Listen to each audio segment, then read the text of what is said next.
ஆண்டவராகிய இயேசு கிறிஸ்துவின் இனிய நாமத்தில் என் அன்பின் வாழ்த்துக்களை உங்களுக்கு தெரிவித்துக் கொள்கிறேன். மீண்டுமாய் இந்த காணொளி வழியாக உங்களை சந்திப்பது எண்ணி கர்த்தரை துதிக்கிறேன், ஆண்டவரை மகிமைப்படுத்துகிறேன். இந்த ஆண்டிலே நாம் பார்த்து வருகிறபடி ஆண்டவர் நமக்கு துணையாக இருக்கிறார் என்ற அந்த தியானத்தோடு எங்களுடைய செய்தியை நாங்கள் பகிர்ந்து வருகிறோம். அந்த வகையிலே இன்றைக்கு சங்கீதம் 33வது சங்கீதம் 20வது வசனத்திலே இருக்கிற வசனத்தை நான் உங்களோடு கூட பகிர்ந்து கொள்ளும்படிக்கு விரும்புகிறேன். அங்கே பார்க்கக்கூடிய ஒரு அருமையான வார்த்தை இருக்கிறது. நம்முடைய ஆத்துமா கர்த்தருக்கு காத்திருக்கிறது, அவரே நமக்கு துணையும் நமக்கு அடைக்கலமானவர் என்று பார்க்கக்கூடியதாக அருமையான வேத வார்த்தை சொல்லுகிறது. சங்கீதக்காரன் இங்கே தேவன் நமக்கு துணையாக இருக்கிறார், அது மாத்திரமல்ல எங்களுடைய ஆத்துமாவை அவர் காக்கக்கூடியவர் என்று சொல்லுவதை இந்த இடத்திலே கவனிக்கக்கூடியதாக இருக்கு. கர்த்தருக்கு காத்திருக்கக்கூடிய, இல்லாவிட்டால் நம்முடைய ஆத்துமாவை ஆண்டவர் பாதுகாக்கக்கூடிய ஒரு தேவனாக இருப்பதை இந்த வேதம் தெளிவாக நமக்கு சுட்டி காண்பிக்கிறது. பிரியமான சகோதரனே, சகோதரியே, நம்முடைய ஆத்துமா கர்த்தருக்கு காத்திருக்கிறது. ஏனென்றால் அவர் நமக்கு அடைக்கலமாக இருக்கிறார், துணையாக இருக்கிறார், ஆதரவாக இருக்கிறார், அற்புதமாக தேவன் வழிநடத்துகிற தேவனாக இருக்கிறார் என்று வேதத்திலே பார்க்கக்கூடியதாக இருக்கிறது. இந்த சங்கீதக்காரன் தேவனை அவ்விதமாக உற்று நோக்குவதை, இல்லாவிட்டால் தேவன் அவருடைய வாழ்க்கையிலே ஆதரவாக இருப்பதை இந்த சங்கீதத்திலே இந்த வேத வார்த்தையை அவர் குறிப்பிட்டிருக்கிறதை பார்க்கக்கூடியதாக இருக்கிறது.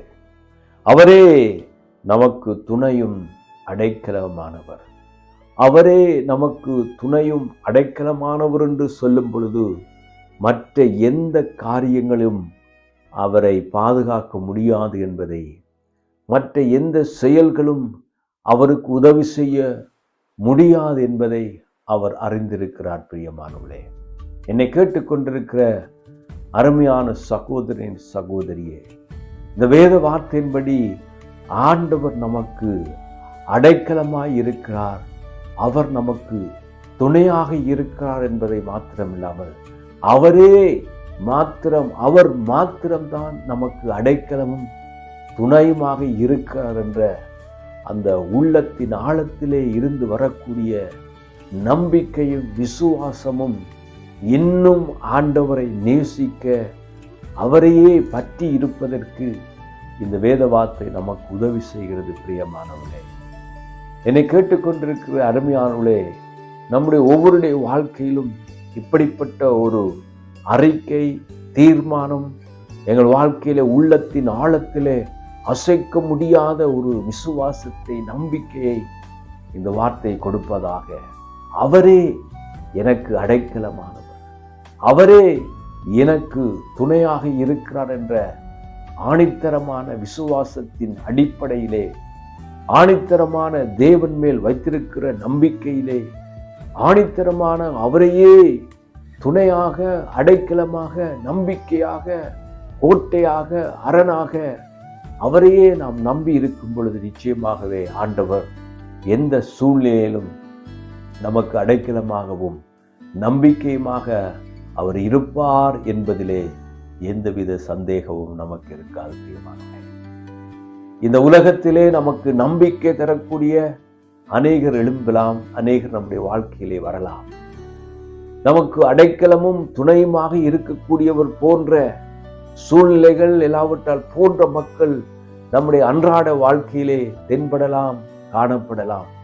ஆனால் தேவன் நமக்கு நிச்சயமாக அடைக்கலமாக இருக்கிறார், நம்பிக்கையாக இருக்கிறார், துணையாக இருக்கிறார், ஆதரவாக இருக்கிறார் என்ற அந்த விசுவாசத்தை நம்முடைய வாழ்க்கையிலே நாம் கொண்டு வரும் பொழுது ஆண்டவர் நிச்சயமாக நம்முடைய வாழ்க்கையிலே அதிசயமான காரியத்தை செய்கிறவராக இருக்கிறார்.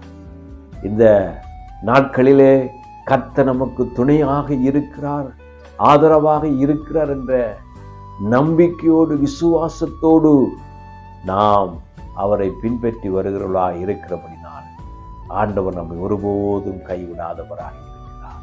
உங்கள் வாழ்க்கையிலே இந்த புதிய வருஷத்திலே 2026 ஆண்டவர் நமக்கு துணையாக இருக்கிறார். பிரியமானவர்களே, நீங்கள் தனிமையாக இல்லை, நீங்கள் தனிமையாக கைவிடப்படவில்லை.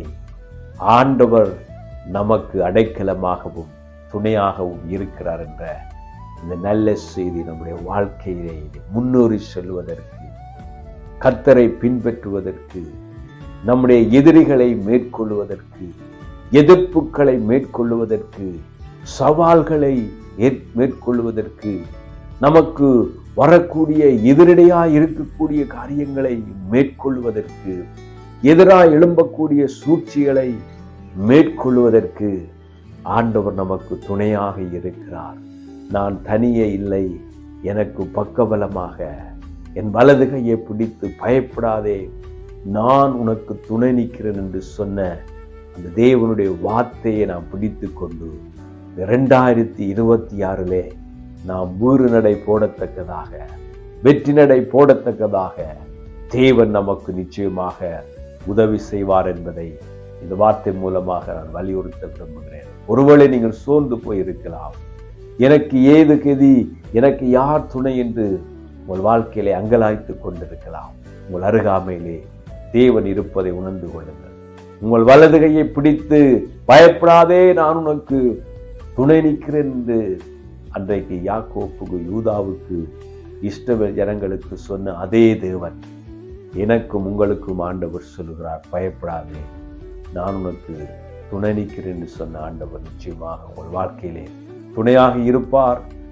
அவர் உங்களை விட்டு விலகாதவராக, கைவிடாதவராக இருப்பார் என்ற இந்த நல்ல செய்தியை இந்த காணொளி வழியாக உங்களுக்கு அறிவிப்பதிலே, இதை சொல்லுவதிலே நான் பெருமகிழ்ச்சி அடைகிறேன்.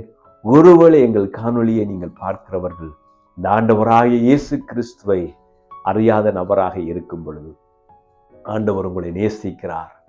உங்களுக்காக தன் ஜீவனையை கொடுத்த ஆண்டவர், உங்களுக்காக இரத்தத்தை சிந்தினவர், உங்களுடைய பாவங்களுக்காக அவர் கல்வாரி சிலுவையிலே அடிக்கப்பட்டார். நம்முடைய அக்கிரமங்களுக்காக அவர் மரித்தார், அடக்கம் பண்ணப்பட்டார். 3ஆம் நாள் உயிரோடு கூட எழுந்த தேவன் ஆண்டவராகிய இயேசு கிறிஸ்து உங்களை நேசிக்கிறவராய் இருக்கிறபடினால் உங்களுக்கும் ஆண்டவர் துணையாக இருப்பார். உங்கள் இருதயத்திலே ஆண்டவராகிய இயேசு கிறிஸ்துவை, ஆண்டவரே என் உள்ளத்திலே வாரும், என் தேவனாக நீர் வாரும், என் பாவங்களை மன்னியும் என்று உங்கள் பாவத்தை அறிக்கை செய்தால் வேதம் சொல்லுது, பாவத்தை அறிக்கை செய்து விட்டு விடுவனோ இரக்கத்தை பெறுவான் என்று வேத வார்த்தை சொல்லுகிறது. இயேசு கிறிஸ்துவின் இரத்தம் சகல பாவங்களை நீக்கி நம்மை சுத்திகரிக்கிறது என்று யோவானிலே 1 யோவான் 1:7 குறிப்பிட்டிருப்பது போல, இந்த ஆண்டவராய் இயேசு கிறிஸ்துவை உங்கள் உள்ளத்திலே ஏற்றுக்கொள்ளும் பொழுது அவர் கொடுக்கிற பாவ மன்னிப்பையும் மெய்யான நித்திய சமாதானத்தையும் அந்த பரலோகத்தையும் அனுபவிக்க தேவன் உங்களுக்கு இரக்கம் பாராட்டுவாராக என்று சொல்லி உங்களை வாழ்த்துகிறேன். கர்த்தர் இந்த வார்த்தைகளை கொண்டு உங்களை ஆசீர்வதிப்பாராக. தேவனுடைய நாமம் ஒன்று மகிமைப்படுவதாக ஜெபத்தோடு நான் நிறைவு செய்ய விரும்புகிறேன். அன்புள்ள பிதாவே, உம்மை நன்றியோடு நாங்கள் ஸ்தோத்தரிக்கிறேன். அப்பா, நீரங்களுக்கு அடைக்கலமும் நீரங்களுக்கு துணையுமாக இருக்கிறபடினால், நீரங்களுக்கு கேடகமாக இருக்கிறபடினால் ஆண்டவரே நீர் கூட இருக்கும்படிக்கு ஜெபிக்கிறேன். ஆசீர்வதியும் இயேசுவின் நாமத்தில் ஜெபிக்கிறேன் எங்கள் நல்ல பிதாவே, ஆமென். கர்த்தர் உங்களுக்கு துணையாக இருந்து அவர் கேடகமாக இருக்கிறார். நீங்கள் இந்த செய்தியின் மூலமாக பெற்ற ஆசீர்வாதத்தை எங்களுக்கு உங்கள் வார்த்தையினாலே எழுதி அனுப்ப மறவாதிருங்கள்.